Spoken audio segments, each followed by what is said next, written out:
RMN Drama presents Kini ang akong suliran. Sa bugtong tuyo nga kami makaalagad kaninyo. Among gituyo pagmugna kining maong tulumanon nga pagatambagan nila ni Dr. ni Elaine Bathan nga mutabang sa pag-iway sa mga gumunhap ug kalibo nga inyong gihambin ilabi na sa punto legal. Dinisab si Dr. Rene Obra ang kaabag sa inyong suliran. Ang akong suliran. Kini ang akong suliran.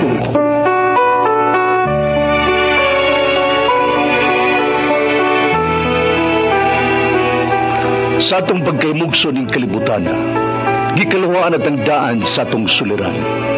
Ang suliran mo'y kabahin sa itong inadlang panginabuhian. Aba na doon ay suliran nga dili mo mapasan nga ikaw ra. Nagkinahanglan kag katabang aron sa pagsulbad ni ini. Nagkinahanglan kag kahayag na may mulamdag sa imong unahuna. Ug tungod ni ini, natawag kini nga atong tulumanon nga naguluhan. Kini ang akong suliran. Kini ang akong suliran. Mga minugbong duwa nga matapos lang sa usa ka hugna. Mga kinutlog gikan sa mga suwat sa mga minahal namong tigpaminaw. Busa kung aduna kamoy suliran nga naggumon karon sa inyong galamhan. Suwata ka na ug ipadala ning atong tulumanon. Kini ang akong suliran. Aron kabuhatan ka na og duwa sa kahanginan ug pagatambagan sa mga bulawanang hunahuna.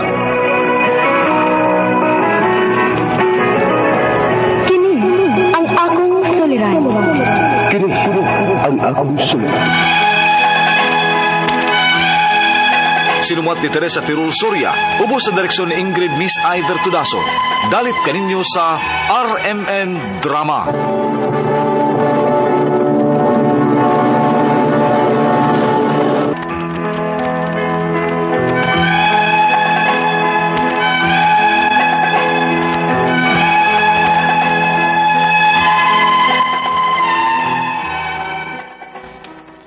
Maayong adlaw kaninyong tanan nga nagpaminaw karon ning tulumanon, kini ang akong suliran. Ilabin na ninyo Dr. ni Obra o Attorney Elaine Bathan.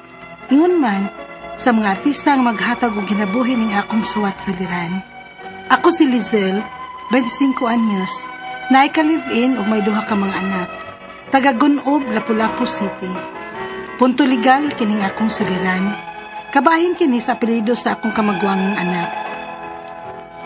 Wa ko magtuo nga magkaproblema mi og dako ini kay space sa apelyido raman untay na sayop. Aron hisabtan, ingon ini ang mga panghitabo.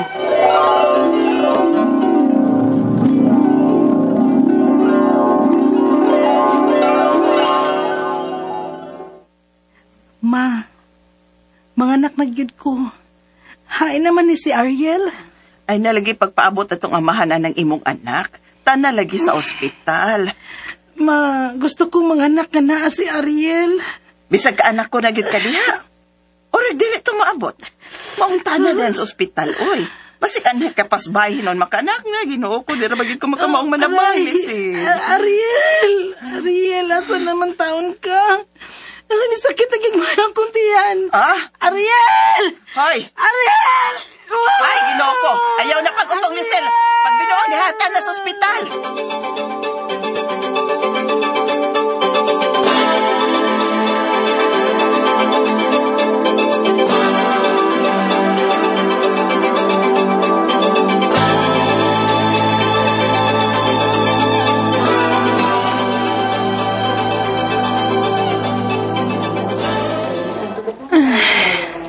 Lizelle.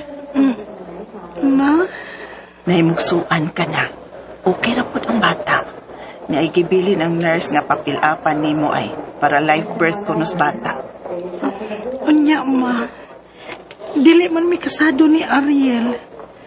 Pwede bang makada sa apelyido ni Ariel ang among anak, ma? Kay gusto ba to siya nga magda sa iyang apelyido ang among anak? Pwede man ko no. Basta mo pirma lang siya nga si amahan. Oh, sige, ma. Ako lang ng filapan. Niya ako papirmahan ni Ariel kung moabot. Padong naman ko na siya.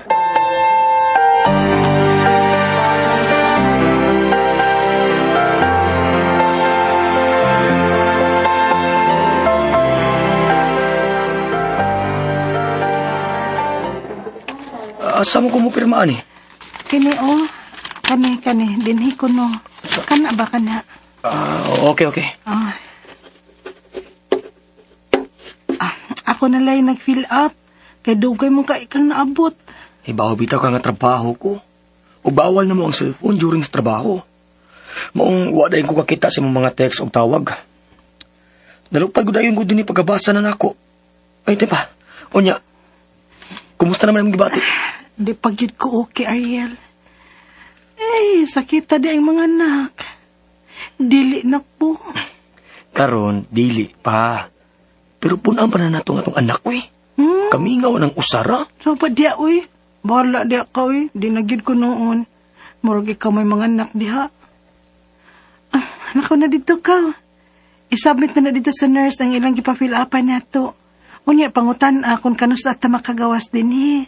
Kaya ganahan na gid kay kumuuli.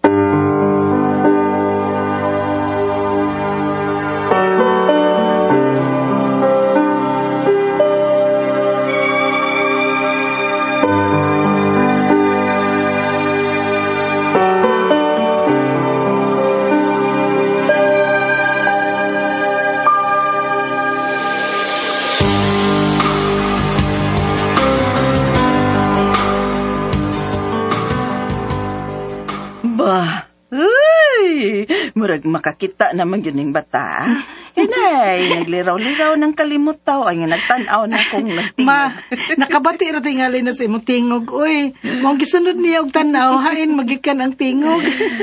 Ay, unya, nakadagit sa pilyado ni Ariel ng bata. Ma. Gipirmahan naman lang to ni Ariel ang akong gifill upan nga live birth sa ospital. Zel? Sa'yo piniling akong apelido pag fill up ni mo sa live birth sa atong anak ko. Ha? Hala, asa na sayop good? Dilasar naman yung mga apelido, di ba? Lagi. Pero ang akong dilasir na kay capital D, unya E, dayon space. Then capital L, unya A, dayon space. Usa pa ang sir na. Ha? Ang imong gibutan diri kay dila spacer naman. Maong sayop ni. Unsa?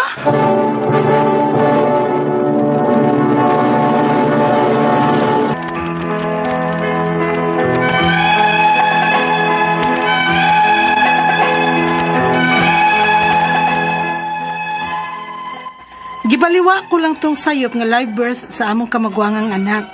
Kay space rago diferensya. Pero basahon gyud kay dila sir naman gihapon. Hangtod nga namabdos na suko sa akong ikaduha. Ninihi kayo na, nagamping na ang akong kalib-in nga dili na masayop ang live birth sa bata. Unya. Diesel, diyan ang live birth sa itong ikadong anak ko. Unya doon, sa naman husto na kid na. Siyempre. Ako na fill upan eh. Pero, nahasol jud ba ako nga lahi-lahi di siya kapilido? Unsay lahi-lahi ba, oy? Maura man gihapon ang basahon. Basta kay lahi-lahi lagi jud. Isuway din itong pausab ha sa munisipyo. Basin pa og mausab pa ni. Aron maparehas ang apelido ning atong mga anak. Kay duha na katuig biya ang atong kamagwangan ron. Unya, namanghuran na lang nato. Apan wa gyud nato mapausab iyang live birth. Sige, ikaw good. Basta sa akong naibawaan ra ba no? Mahal ang pagpausab og apelyido. Ha?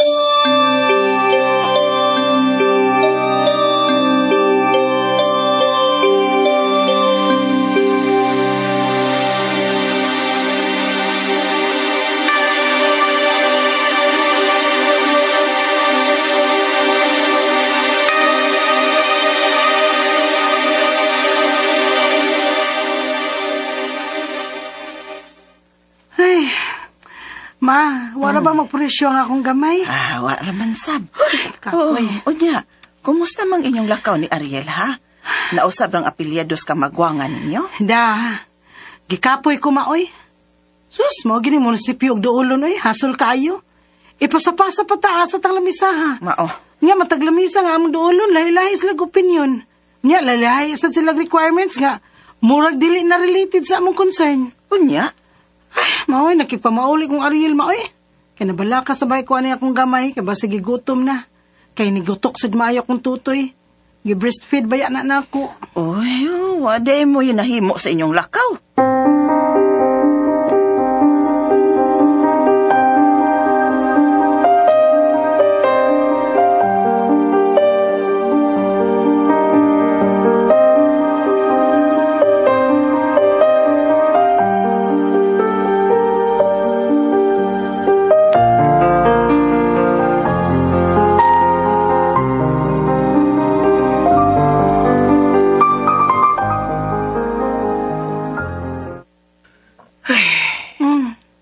Sa man ka? Murag gisapot man kang gikas trabaho. Gipa-fill up mi sa kumpanya o kinsay among beneficiary sa akong PhilHealth atong nagsimana ba to? Nanon niya? Nadikla na nga itong kamagwa nga anak. Sa? Ang gano'n man? Tungod siyang apelyido nga, wise space ang niyang dila. Unya? Ingna bitatikang ingon-ini ni kahasol. Ug akong naibaw mahal man yung kunong pagpausaban eh. Kung gusto ko nutang dili ipasa-pasa ug way dagang requirements, muduol ko nutang abogado. Unsa?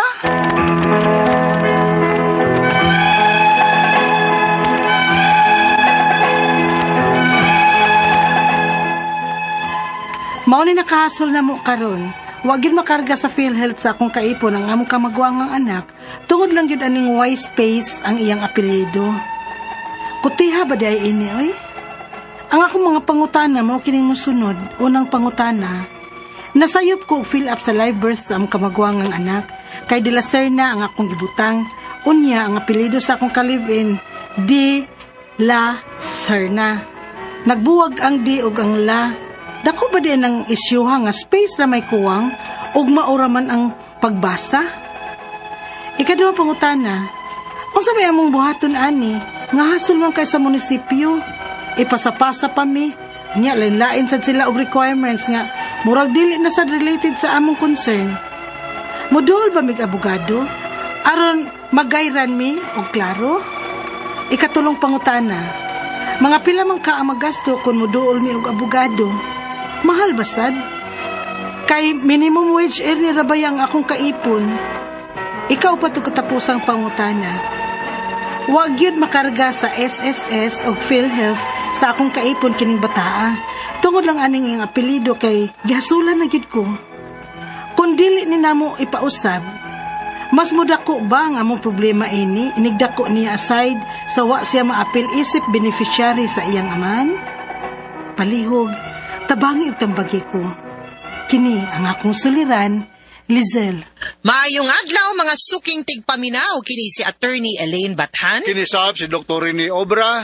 Kami gihapon, kami today, kami gyud always ang mohatag ninyo og tambag-tubag solusyon, kalinawan sa inyong mga pangutana, mga problemang may punto legal. Punto medical, psychological, emotional, behavioral, o mga drug-related nga mga problema. Unsa pa inyong gihuwat, guys? Ipadana na dayon ang inyuhang mga suwat sa suliran_612@yahoo.com. Or sa tong Facebook account, kini ang akong suliran, official writer's page. Pwede sad atong ipadala sa 3rd floor Jose R. Martinez Building, Osmeña Boulevard, Cebu City. Alright. Ang atong makutlo nga pagtulunan karong adlaw, attorney. Yes. If you have the ability to love yourself first. Sakto. Bitaw. Kay di man ka capable of loving others ug di po nimo palangga imong kaugalingon. Magyod. Di ba? Ayog pabiyahe, ayog pasagdi imuhang kaugalingon. Kung saan man ito paglabang atong kagalingan natin. Self-love yun always para nako, Doc, no? You take care of your body. Di ka magpabaya. Di ka magpabaya, whether physically, no, magpagwapa ka, pero mag-ilis ug tarong. mag-ilis ug tarong, pero eat healthy. Eat healthy. Kalma imuhang heart, meaning imuhang kasing-kasing tininuod nga ay si kaog tambok. Ay si kuan niya exercise. Yes. Marelate man ako mga suicidal patients. Bitaw, Doc. Because you love yourself. Thou shall not kill. Correct. Life is too short. Tinuod na. Do not make it shorter by committing suicide. Kung saan man ako paglapag kong kagalingon, Dak? Ikaw nga, kaong tag maayo. Imong reward imong kaugalingon bakasyon makagamay. Yes. Why mo palit ni mo grilo nga bago? Ikaw may palit sa mo Correct. Oh, pamper. Kanang mag-pamper. Kanang ganing. Ako in a week, Dok, di ba? Monday to usahay Saturday. Trabaho, good trabaho, magyuta. So, gahinig, maskig usa or maskig tunga sa adlaw nga, matug ka, mutanaw kag salida, mag-hot oil ka, magpalimpyo bag kung kag kuko. Kanang mga ingon ana, di ba, Dok? Nga para sa imong kaugalingon ra gyud. Yes. Ingon ana na, no? And, kisa may mga i-greet na to today, Dok? Yes, text na ko si Doktora Aida Abrugar Calamba. Yes. Ay mga parinte ko no sa Esperanza Kinagitan, Misamis Oriental. Mayang pagpaminaw ni Jasmine Legaspi, Belma Navarro, Maria Manggubat, Alma Masiba. Diya sa Esperanza Kinagitan, Misamis Oriental. Dr. Leo Ramirez da sa Bukidnon, mayong pagpaminaw, o nga sityo Uwak, Lower Busay, ning Cebu City, mga Kabato family, si Danilo, si Marlita, o si Gina. Alright? And from Melanie Kimpan Alvero, hi Attorney Ibi, I'm so happy gyud karon nga naminaw diri sa Dubai nga nagkauban ra gyud mo balik sa kahanginan ni Dr. Rene Obra. God bless you more sa inyo, Attorney. Hi Melanie, Yes. ako kini ka-chatmate ni si Melanie Alvero. Pura ni katawa ka. Kay ka-chatmate po nimo siya. Yes. Thank you kaayos, no? Because we're glad nga nalipay mo kay kami nalipay pod mi nga nagkuyog mig balik dinhi sa kahanginan ni Dr. Obra. Yes, sa mga taga-Europe, no? Mga Switzerland, Sweden, ako mga classmate yan, no? Si Marmolina o si Bibi Angelis Mainit, may pagpaminaw. Mga taga-US, Flora Cudal Hiruna, mga taga-Melbourne, Australia, Nol Pagoso, may pagpaminaw. And to Aimee Heraldes Balberos, hello Attorney Elaine. Super blooming kay ka pa shoutout kus Balberos family. Sakop ni Luciana ug Nestor. Labi na jud sa ako ang partner nga nag-work. Mark Anthony Balvares. Amping always kay suking tigpaminaw ni. Sa kini ang akong suliran from Alpaco City of Naga. Kang Mayor Chong. Hello. Balsong. Yes. Basta na Mayor, o mga taga-Kantawa, no? Yes. Kapitan Chris Ababa, musta naman mo daog ni Kwan? Ni Romel Abellano, sir. Lagang kayong salamat, Mel, sa imong pagtabang na ako kay naguba ang akong microphone. Oh, naayora. Naayora. Correct. Salamat kayo, ha? Thank you. Letter sender na to karong adlaw, partner. Si Lizelle. Yes. 25 years old, taga Gunob, Lapu-Lapu City. Ha? Yes. Ilan ning silingan ni Judge Palalay nilang Dr. Dave Baron, ha? Dr. Yes. Boy Flores diya sa Lapu-Lapu City. Kumusta naman? And mo diya? Mayor Ahong Chan. Chan and Congresswoman Cindy Chan. Yes. Okay. Kaning iya pauta na punto legal ta. Punto legal. Karong adlaw, Oo. kabahin ni sa pangan sa ilahang kanang anak, partner. Okay. Unang pangutana ni Lizelle Berner. Nasayop ko og file up sa live birth sa among kamagwangang anak.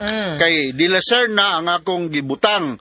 Unya ang apelido sa akong kalibin Dilas Serna.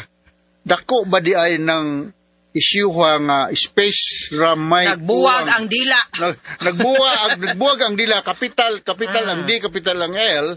Kuwang sa mao nga pagsabot lang yang dila sir na De nagbuwag. ug la. Imbis dela. Ikaw ato ni, dako di ko kay bawon. Yes, kay legal man ni Doc. Bao good. Anyway, ang kanimanggong ato ang record of birth. Importante kaayo ni nga dokumento. This is the first document nato, no? As a person, as a citizen, aning ato ang nasod, and maugid na ang mahimong official record nato. The moment na isubmit na nato, official na gyud na, niya muna na ang pangan. Munang moingon ko nga, in a way, issue ba gyud na? In a way, it's an issue because, like I said, official siya, kay maugid na ato ang mahug nga pangalan. Mauna nga, usa gyud ta mo submit, kapila gyud ta pangutanon, ma'am, sir, sakto ba gyud ni, tan-awa sa kuno og balik i-check, wa ba ni sayop? Kay the mom di man guna siya murag ordinaryong papel nga pwede ra ta mo print og balik. Unya, mag-print og balik sa katong sakto, dili naman na. We will have to, but that's not to say also, nga dili na siya pwede mausab. Oh. Munang maingon ko inaway issue siya tungod kay dili siya ingon ana nakasayon nga mausab the moment masubmit na siya ngadto sa local civil registrar. Yes. Ako bitaw to rin nakadawat kong suwat. Mm. To Dr. Rene Obra. Mm. Pero ang iyang obra, UBRA. Iko dili ni ako. Akong mga estudyante sa law, partner, Oo. ug dili ganin na masakto ang May Elaine. Oo. Bathan, akong maynusan. Meaning, Huwag kailas inyong maestra. Mao yun. Di ba? Oo. So, ako nang maynusan gyud kay usay wrong Oo. spelling, di magkadimao, pero that's part of the training. Oh. Di ba? Ako mga estudyante din ha sa USJR, School of Law. Oo. Pero kana. So anyway, unsa yung Ikaduhang pangutana, unsa may among buhaton ani? Nga hasol man kaayo sa munisipyo, ipasapasa man mi, unya, lain-lain sila og requirements, nga murag dili na related sa akong concern. Muduol ba mig abogado aron mag-guide mi og klaro? Actually, ang atong gitawag ani nga error, typographical error. Typographical Kay error. nabutangan og usa ka space ug nahimong capital L ang la sa dela sir na nga apelyido, no? So, what you need to do is to go through kanang gitawag nato nga administrative nga correction of entry sa imong live birth. Ang tinuod, dili ba agad mo magkinahanglag abogado aning dapita? So long as kumpleto ang mga dokumento o mga requirements ninyo sa nga inyong isubmit sa local civil registrar, unya pareho ra man nag-requirements tanan. Ang importante, ang dokumento og live birth pod sa imuhang kapikas din ang apelido, no? Kay ang apelido to show nga mao gyud na ang iyang apelido Dela, meaning one word ang Dela. Unya og plus other IDs nga government issued IDs to support the birth certificate sa papa. No nga Dela Sir na gyud ang iyahang gidala og mao gyud pod ang sakto niya nga apelido. Magkinahanglan ra gyud ta og abogado, no, sa pagpanotaryo sa kaning affidavit or sa document. So, ayaw na lang magkuhag abogado, i-complete lang na ang lista. Di mo kaya alam atos munisipyo, you have to go to the local civil registrar. Local civil registrar. Kung asa gipanganak, no, ang inyuhang bata, adto man po na ninyo girehistro ang iyahang birth certificate. So, adto dito. Kunya, normally mo na ang katong common nga requirements, birth certificate ug other government-issued IDs to support the correct name. Alright, inumdum na inong ko ni Gilbert de la Cernada sa Talisay, may pagpaminaw. Gunsa ka na nimo, basig imo ning parente, no? Correct. Ikatulong pangutana, mga pila man kaha ang maggasto kumuduol mi og abogado. Mahal ba? Kay minimum wage earner baya ang ilang amahan. Ilang amahan. Correct. Like I said, dili gyud ta magkinahanglan og abogado to handle this. Especially kung naamoy oras, makagahin ka og oras og panahon para pag-process ana. No? Fixed ang mga requirements, sumuadto lang ka, naagid na ihatag nga lista or checklist ang local civil registrar kung unsang dokumento ang kinahanglan nimo dadon based sa kaning mga pangutana or problema nimo, which is I said typographical error. So correction of entry due to typographical error sa birth certificate sa bata. Hatagan ka, andama to dito, yan ay form pod na fill upan. Once ma-completed na, balik ka dito sa local civil registrar. Alright, so ikaw pa ito katapos ang pangutana. Wala gyud makarga sa SSS o PhilHealth sa akong kaipon kining bataa tungod lang ni aning iyang apelido kay gihasulan na gyud ko. Kung dili ni namo ipausab, mas mudako ba ang among problema inigdako niya aside sa wala siya maapil isip beneficiary sa iyang amahan? Yes, medyo madako gyud kay sayop man ang iyang pangan, no? Sayop man ang iyang apelido. Dako man gug difference ang Dela ug Dela, no? Dako kay nag-difference when you file. So, mahog nga lahi isag apelido sa inyo ha ug sa iyahang papa. Unya, mauna na ang iyahang dalhon nga pangan sa iyahang mga transcript of records, inig eskwela unya ana, or sa iyang passport, sa iyang SSS, magka-problema na po niya na inig panganak niya, adto na pod na kana na pod ang unsay nakabutang sa iyahang birth certificate nga sayop, mao na po'y madaso mo domino ang effect ani kung dili nimo ipausab. Dili mo na niyong ko issue siya kay like I said permanent manggod siya so di na to basta-basta pausab. Pero mas mahimo sad siyang problema kung di sad nato gahinan og panahon og medyo antuson ang proseso nga kinahanglan natong agion para makorrected siya and wa na niya kay mga domino, mga side effect ug mga dungag pang mga problema later on. Alright. So, now nakasabot ka sa gispikar nato ni Elaine ni mo, Kwan? Sa iyang Lizel. Lizel. Yes. No? So, Mga sukintig paminaw, hinaut unta nga naamoy na kutlo na pagtulunan karong adlaw. Kini si Attorney Elaine Bathan. ug ako si Dr. Rene Obra. Daghan kayong salamat sa inyong pagpaminaw sa atong tulumanon. Hangtod sa sunod nga sugilanon, din higapon sa to ang programa. Kini ang akong suliran, gikan sa RMN Production Center, Radyo Mo Nationwide. Tatak Aramen, daghang salamat. Og Maayong adlaw!